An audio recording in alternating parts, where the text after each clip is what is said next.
I realized early on that the primary rule of containment wasn't just about locking things away. It was about keeping stories from spreading.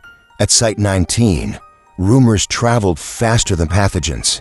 Area 51 was even worse. After 12 years at Groom Lake, I still hadn't decided if I was a jailer, caretaker, or simply another prisoner within the walls. Regardless, there were levels that even seasoned veterans avoided. Deep underground chambers where the air tasted metallic, and the walls seemed to hold memories older than any of us. That night, I was halfway through a maintenance log, fighting off boredom, when my communicator buzzed with a priority override.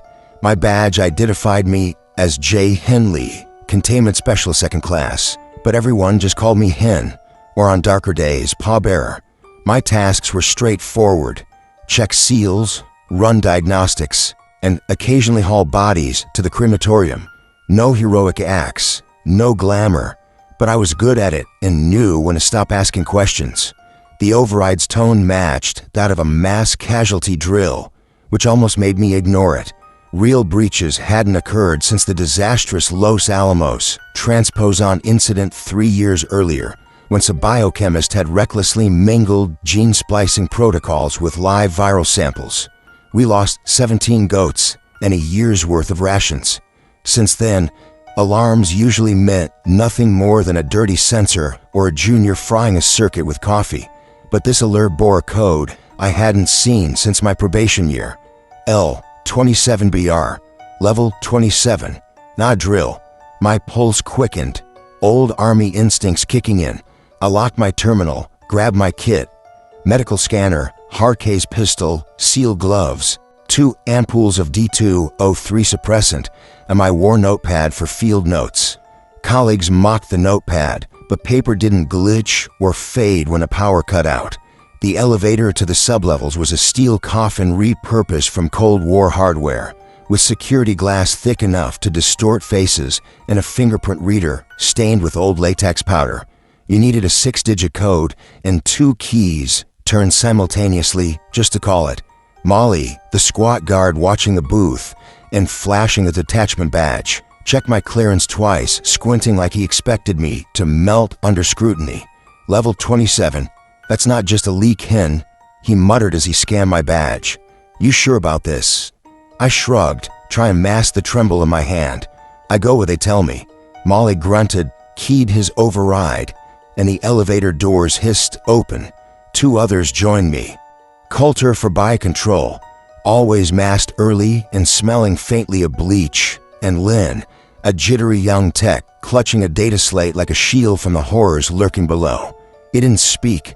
As the elevator descended, the air pressure thickened and a metallic tang settled on my tongue. The buzz of overhead lights was faint. A faded placard on the wall warned, "Containment, no unauthorized access," with a scrawled date and the faded words "Vault Fire." Coulter tried light conversation about a faulty thermal sensor, but the air grew dense with dread as the doors slid open onto level 27. There was no room for humor down here. Henley had long understood that containment wasn't merely about securing physical barriers, but about controlling the narrative hidden beneath Facility 19 steps. That evening, while immersed in the mundane task of reviewing maintenance logs, his communicator abruptly interrupted with a priority override. The piercing tone was familiar, one usually reserved for drills simulating mass casualty events, leading him to nearly dismiss it. However, the alert bore a cryptic code, L27BR, signaling a breach on level 27, a place long sealed off following a devastating incident 3 years prior. This was no drill. With a surge of adrenaline mingled with the discipline ingrained from his Army days, Henley swiftly locked his terminal and gathered essential gear: a medical scanner, hard-case pistol, sealed gloves, suppressant ampoules, and his ever-reliable notepad, joined by his cautious colleagues, Coulter of biocontrol and Lynn, a jittery young technician clutching his data slate. Henley prepared to descend into the facility's forbidden sublevels. As the cold steel elevator doors sealed shut behind them and began their descent, Henley confronted the dual role he had always questioned. Was he a jailer, a caretaker, or perhaps another prisoner the secrets buried below? The old ventilation ducts emitted a metallic tang, and the weight of whispered rumors pressed heavily in the stale air, setting the stage for whatever horrors Level 27 might conceal. I learned early that containment wasn't just about keeping things locked away. It was about keeping stories hushed, secrets sealed. Rumors traveled faster than pathogens here at Site-19, and out at Area 51, they spread even quicker. After 12 years at Groom Lake, I still wrestled with my identity, jailer, custodian, or just another inmate in this labyrinth of shadows. Regardless, there were depths even a veteran's warned against, buried subbasements where the air tasted of metal, and the walls seemed to remember whispers we long forgot. That night found me halfway through the dull monotony of reviewing maintenance logs when my communicator buzzed with a priority override. My badge declared me Containment Specialist Second Class J. Henley, Hen, or darkly enough, pallbearer. My work was simple: verify seals, run diagnostics, sometimes haul corpses to the crematorium. Not heroic or glamorous, but it paid to be good at it, and better to ask no questions. The alert bore a code I hadn't seen since my probation: L27BR, Level 27 breach. The pulse in my veins jumped, old Army instincts rising. I locked down my terminal, grabbed my kit: medical scanner, Harcase pistol, seal gloves, 2 ampoules of D2O3 suppressant, and a battered notepad for field records. Paper wouldn't glitch in a blackout like digital data might. The elevator to Level 27 was a Cold War relic. The steel coffin sealed tight, with fingerprint readers smelling of old latex, and requiring 6-digit codes with 2 keys turned simultaneously. Molly, the gatekeeper with his grim detachment badge, scrutinized me twice before grudgingly releasing us. Level 27? That's not just a leak, Hen, he muttered uneasily. Inside the cramped ride down, the atmosphere thickened. The tongue-numbing hint of hydrogen sulfide mingled with coolant oil lingered in the air, memories of the vault fire long past. An ancient placard marked the elevator wall: Levels 24 to 27, containment, no unauthorized access, with a faded date scrawl beneath, July 14th, 2003, and a single smudged word: vault fire. We arrived, but laughter was not welcome here. Level 27 wasn't the sanitized labs or orderly admin wings above. This was a tunnel hewn from ancient bedrock, lined with polymer tiles, stained yellow by decades of chemical exposure and stress fractures. The floor flexed subtly underfoot, a design to absorb seismic tremors, but lending the place a sickly softness, like walking on a giant tomb. At the end of the main corridor, 3 doors bore faded hazard glyphs. The vault, the only one with a triple bar lock in hydraulic iris, was labeled 0. The sarcophagus inside, last seen years ago, was supposed to be inert, sensors long dead, just the slab of black composite, surrounded by cooling pipes that hissed or dripped depending on the season. The status panels have been blank for years. Suiting up in the anti-chamber with biohats, respirators, and haptic gloves, the flickering diagnostic panels passed through their tired cycles, green lights stuttering intermittently. Lynn, the pale, fidgety young tech, powered up the monitoring rig, hands shaking enough to click a stylus against glass. Suddenly at 0405, the screen spiked, heartbeats, temperature, then flatlined. Power traced to the sarcophagus came from an unassigned source. Coulter, from BioControl, looked at me, disbelief tightening his voice. That's not possible. No live grid here. I thought of the old reports, locked away and blacked out after the vault fire. 12 dead. A wing collapsed, the kind of neutralization that left scorched bone and melted badges. Yet the sarcophagus was alive in its own way. I keyed in the codes, swept my hand across the reader, and cycled the iris open. The metal groaned against bone, a vibration shaking my teeth. The chamber beyond felt colder, lit only by emergency phosphor strips. The sarcophagus waited, coated in frost that refused to melt, its surface mottled black composite devoid of maker's marks, but with a single diagnostic slot. I crept closer, gloves raised, sidearm ready. The heartbeat monitor ticked erratically, like a fractured pulse. The frost patterns, twisting geometries repeating but never quite the same, reminded me vividly of the debrief years ago. Specimen 0 was xenobiological, multiphasic, non-reproductive. Nobody could say if it was plant, animal, or something stranger. The only photo I'd seen showed something wrapped in silver tissue, about 3 meters long, with too many limbs, 8 or more, some jointed bizarrely, tipped with membranous fronds or claw-like digits, a face shielded like an insect's mandible dotted with asymmetrical eyes arranged in a ring, no mouth, no organs, just a half-formed mystery. Then the subtle new alarm flickered. Level 26, North Vault, containment loss. Displays glitched from red warning to black and back again. Lynn dropped his data slate, voice barely a whisper. There's nothing in 26. They moved everything to 25 after the mycelium event, but the sensors tracked movement. Multiple points. I called control, voice tight, Henley, level 27. Anomalous biosigns in active breach on 26. Request immediate lockdown. Static swallowed my words. Only fragments responded. All units stand, containment breach. Coulter sucked in a breath. Lynn muttered prayers in languages I didn't know. Then came a sound, low, granular scraping, as if something hard was shifting beneath sand, inside the sarcophagus. The heartbeat ticked faster. Suddenly, the iris slammed shut behind us.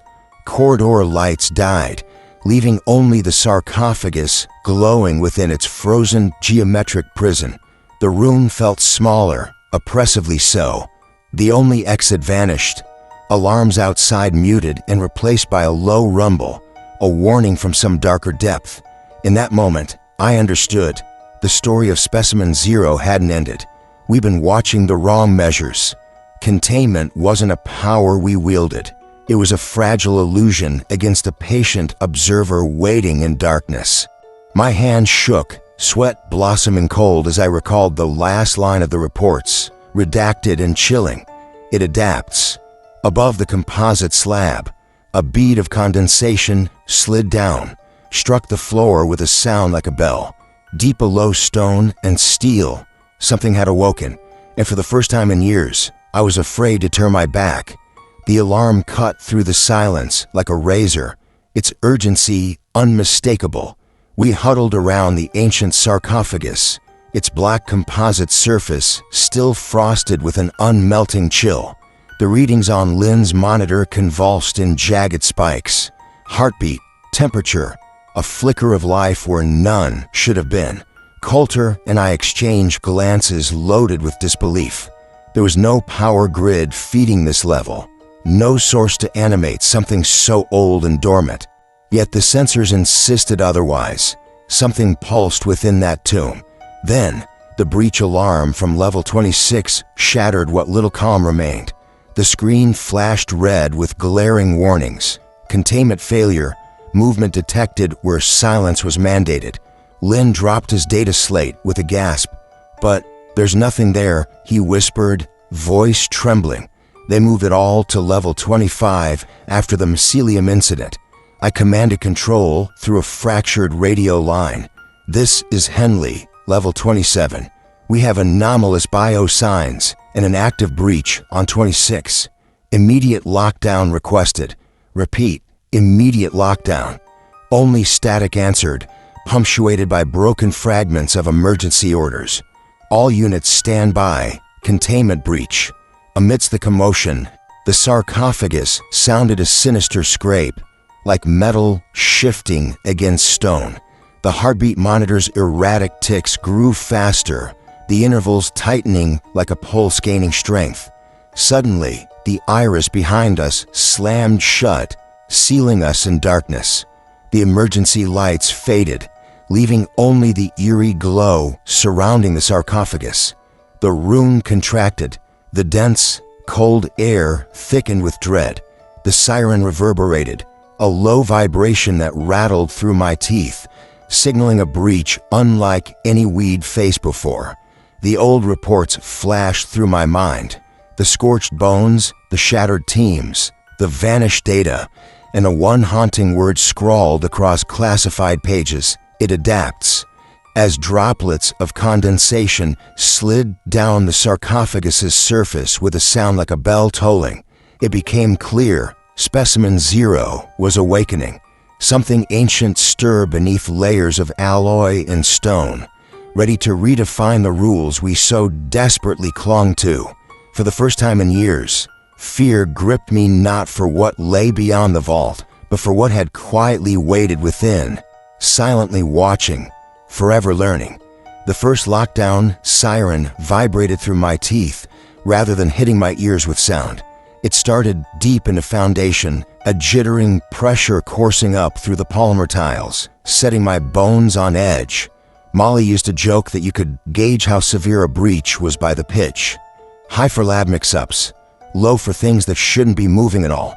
This was the lowest pitch I'd ever felt. Red emergency lights snapped on along the corridor, casting smeared arterial hues over everything.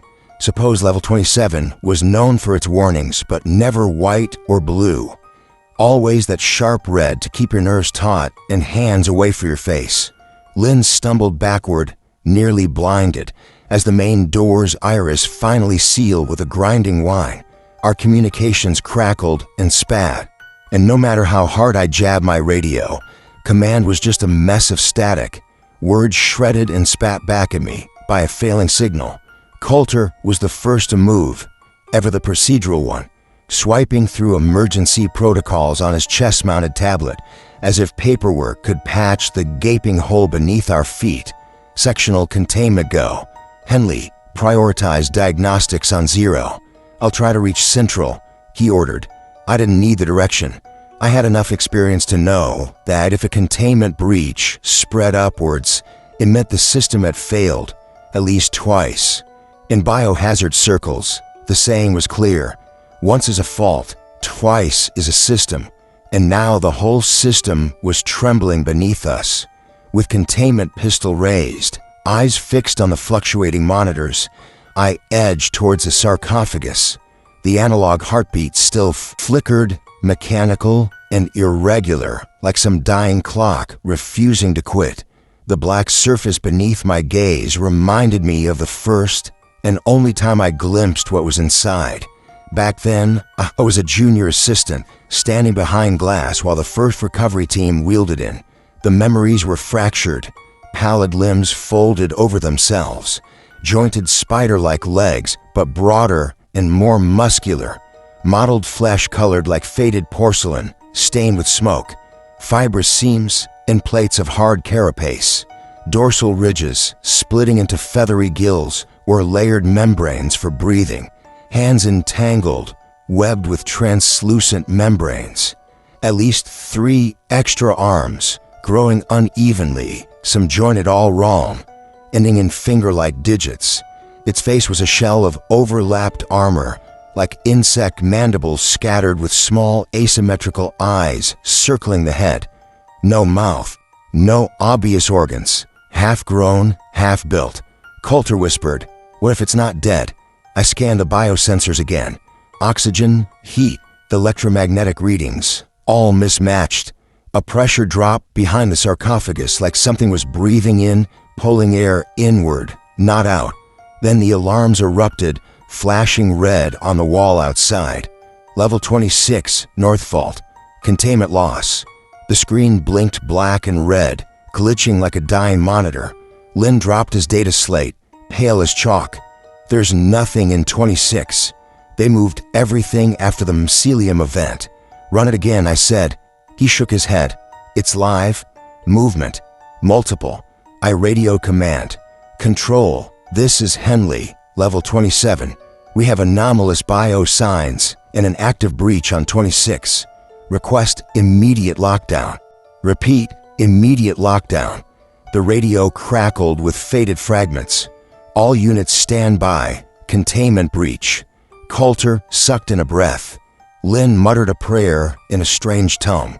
From a sarcophagus came a scraping sound, granular and low, like stones shifting inside sand. The heartbeat monitor ticked faster, intervals tightening. Before we could move, the iris slammed shut behind us. Corridor lights died instantly. The sarcophagus alone glowed cold, encircled by frost in sharp geometric patterns. The room felt as if it shrunk. Our only exit was sealed tight. Alarms outside fell silent, replaced by a distant, dull vibration emanating from deep within the base. Suddenly, I understood.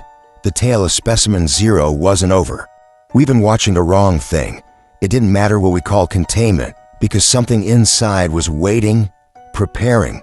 I looked down on my trembling hand, sweat beading cold in the stagnant air. The old report's last page flashed in my mind, redacted but clear. It adapts. A single bead of condensation slipped down the sarcophagus surface, hitting the floor like a bell's toll. Far beneath meters of stone and steel, something was awakening. I wasn't just afraid to turn my back. I was terrified to look away. I had known for a long time that containment wasn't merely about keeping things locked inside. It was really about keeping stories from leaking out. At Facility 19, and especially at Groom Lake, where rumors flew faster than any pathogen, tales twisted as much as the secrets underground. Level 27 was a forbidden place, even among veterans, buried deep enough that the air itself tasted metallic, and the walls seemed to carry memories older than any of us. Descending through those halls that night, I felt that familiar, sinking chill, part dread, part weary acceptance. The ancient bedrock lining the tunnels was scarred with decades of chemical corrosion and stress fractures. The floor beneath me flexed with each step, designed to absorb tremors, but it felt oddly soft, like walking on a living tome. This place was no ordinary lab or admin wing. It was a shrine to things best left forgotten. As we neared the sarcophagus that housed Specimen Zero, things began to shift in unsettling ways. The temperature crept upward.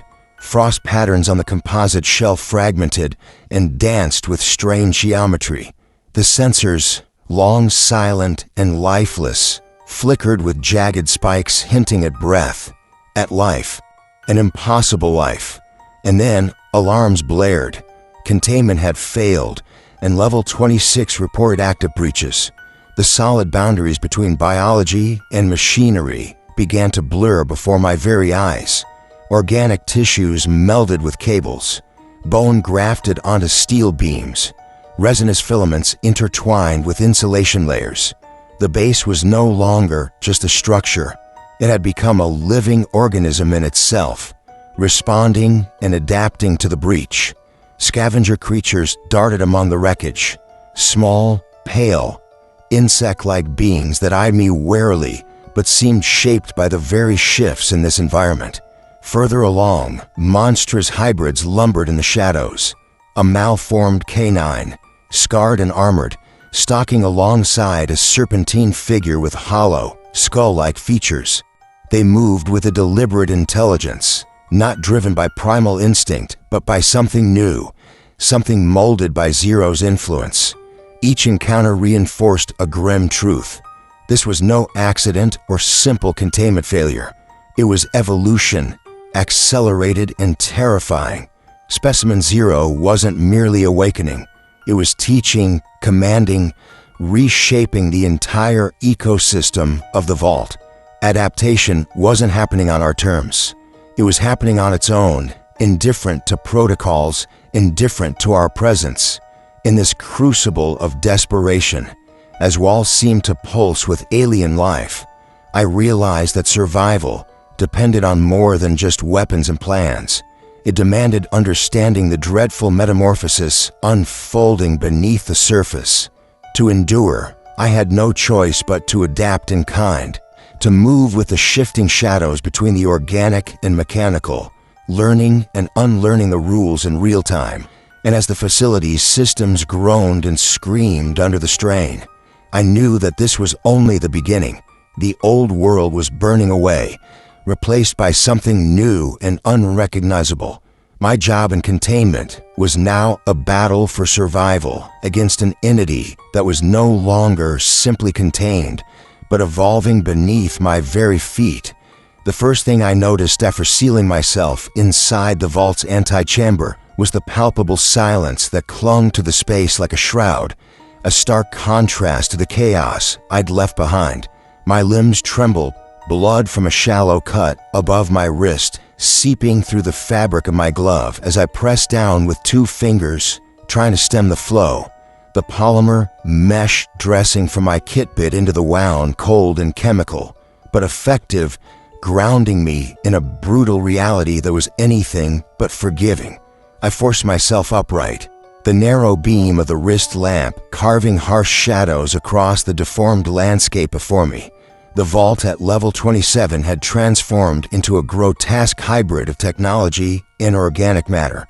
The seamless composite walls now riddled with thick veins of resinous growth and bone-like structures intertwined with shattered steel cables.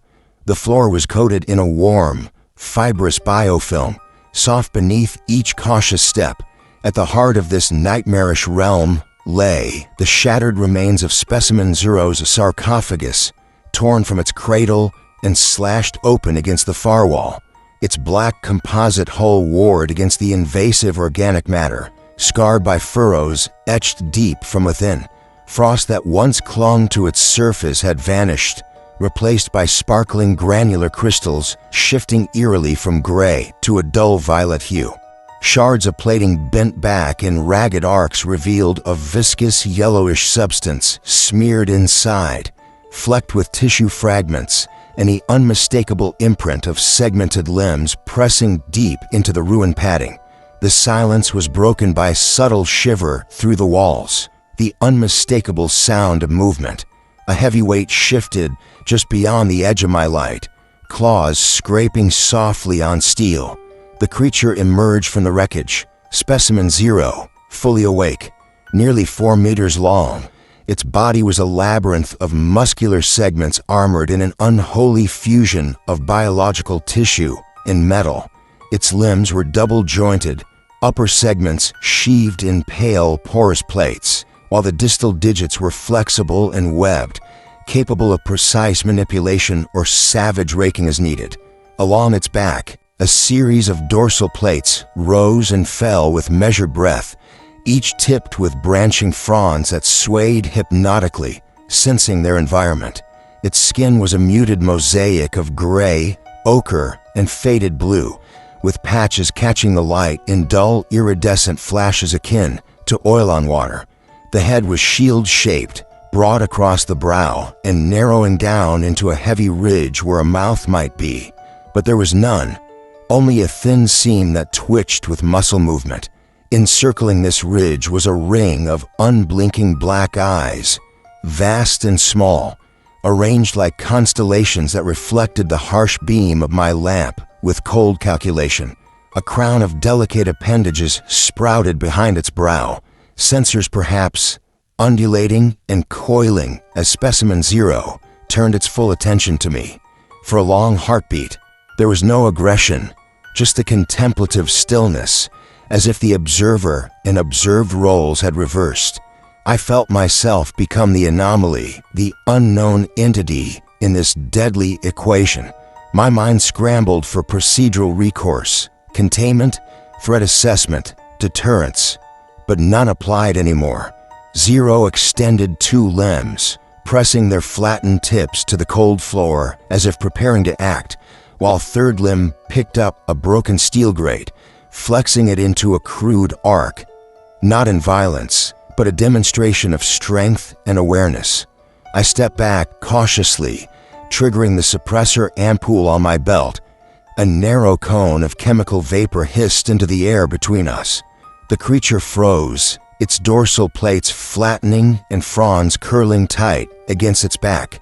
The vapor washed over its skin and seemed to be absorbed rather than repelling or harming it. Zero dipped a digit into the residue and brought it to the mouth seam, sampling and storing the information. A subtle recalibration played behind its myriad eyes. The coil gun laser wavered in my trembling grip, and the radio spluttered faintly. An emergency command transmission, fragmented and ominous.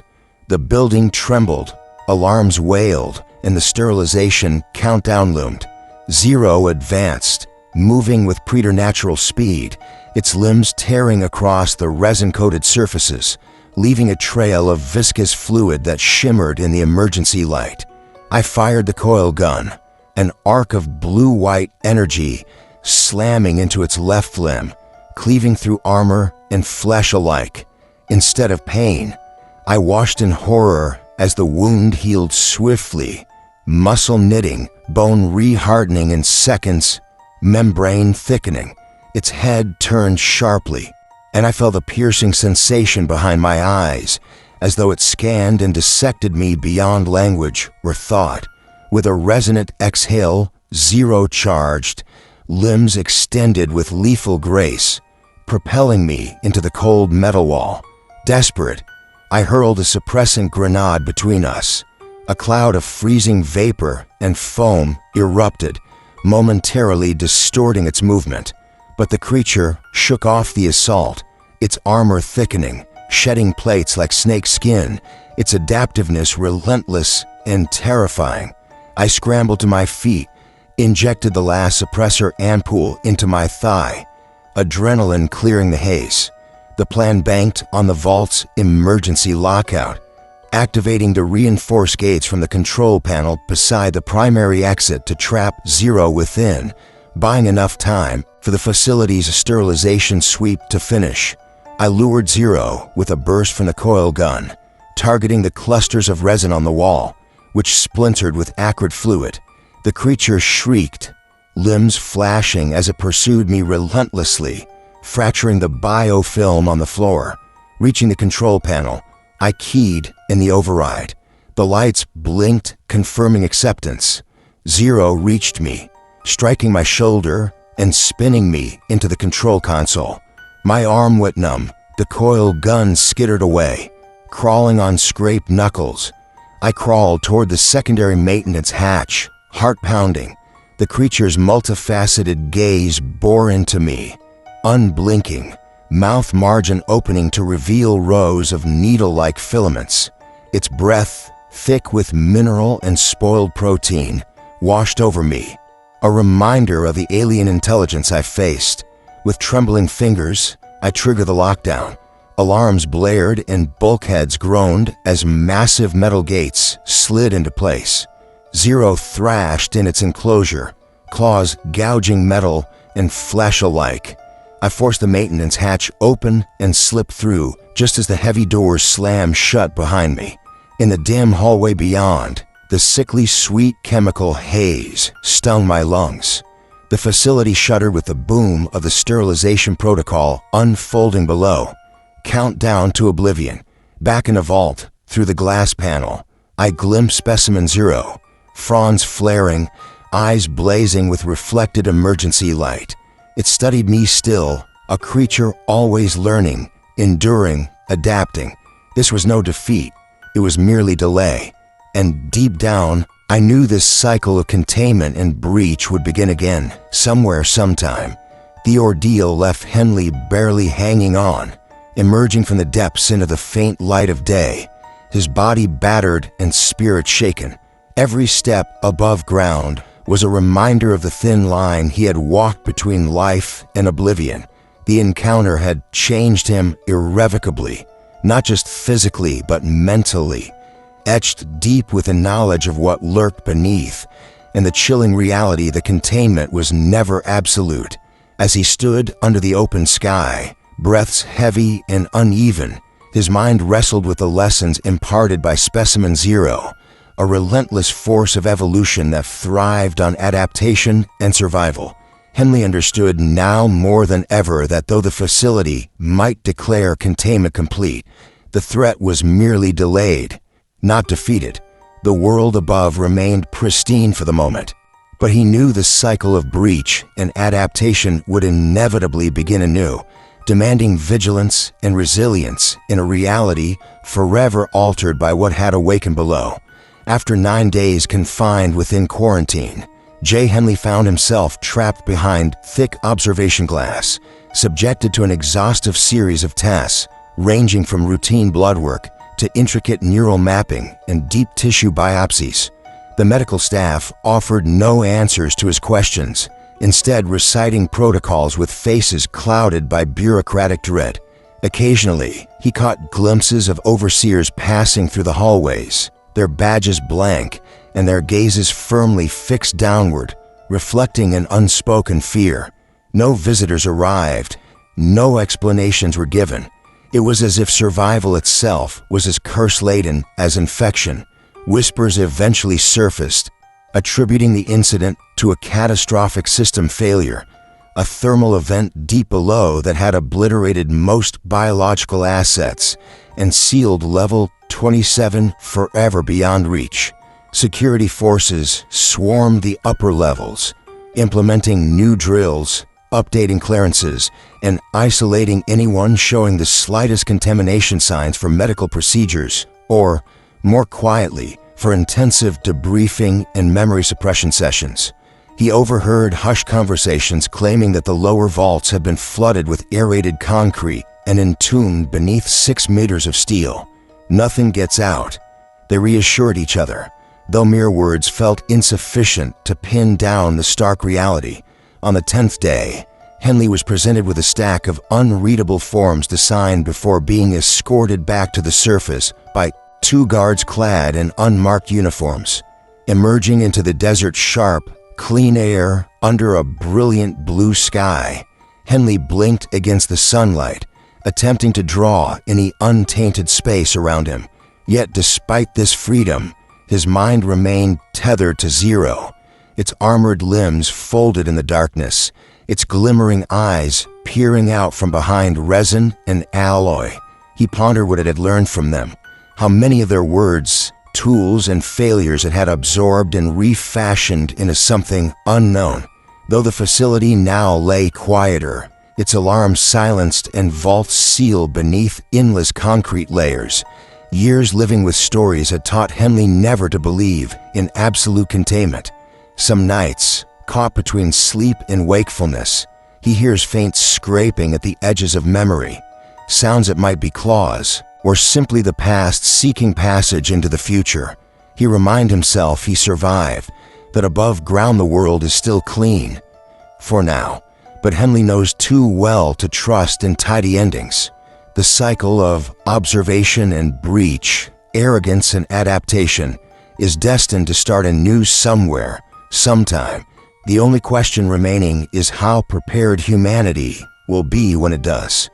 Jay Henley had learned early on that the essence of containment was not simply about confining entities, but about keeping the tales and truths locked away from prying eyes and wandering minds.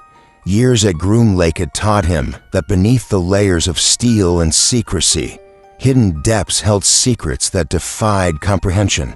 Now, after surviving the ordeal beneath the surface, Henley found his thoughts consumed by the enigmatic entity known as Specimen Zero and the unsettling transformations he had witnessed.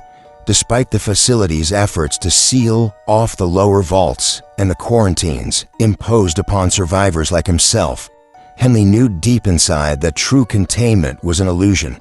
The warnings etched in old debriefs, the cryptic phrases that spoke of learning and adaptation, had become haunting realities. Zero was no longer a mere specimen trapped in a sarcophagus. It had evolved, shaped by its environment, and absorbed lessons from the human intrusion into its domain. Each day, in isolation, staring through the thick glass of quarantine, Henley grappled with the growing uncertainty of what the future held. He considered how much of the facility had changed beneath the layers of concrete and steel, how many secrets continued to lie dormant or actively evolving in shadows. He wondered what new cycles of observation and breach would unfold, what new horrors human arrogance might unleash by underestimating the unknown. Though the alarms had long since fallen silent and the vaults were entombed beneath relentless layers of concrete, Henley remained skeptical of any finality. The cycle, marked by humanity's relentless surveillance and containment efforts, met in turn by adaptation and transformation, was inevitable. The question that troubled him most was how prepared humanity would be when the next breach came, and whether anyone would recognize the signs before it was too late. In the quiet spaces between waking and sleep, Henley often caught faint echoes, the scraping at the edges of memory that hinted at a past still clawing its way forward. He understood that survival did not guarantee safety. The world above might still appear clean and untouched, but beneath the surface, the saga was far from over. The legacy of Specimen Zero and the persistent dance between control and chaos, endurance and evolution, lingered on, cast into an uncertain future. The tale of J. Henley at Facility 19 unfolds as a grim reminder of humanity's hubris when grappling with the unknown. Despite stringent protocols and layered containment measures, the story exposes how the terrifying entities deep within the facility are never truly subdued but continue to adapt, evolve, and challenge control. Henley's harrowing journey through breach and chaos reveals that containment is an illusion, a fragile construct destined to be compromised. The narrative leaves us with a lingering dread. The cycle of observation, adaptation, and containment will inevitably repeat, underscoring the relentless consequences of human arrogance and the relentless persistence of the horrors hidden beneath the surface. If this tale of survival and adaptation in the depths of Facility 19 captivated you, please subscribe, like, or share your thoughts. Let's journey further into these gripping stories together.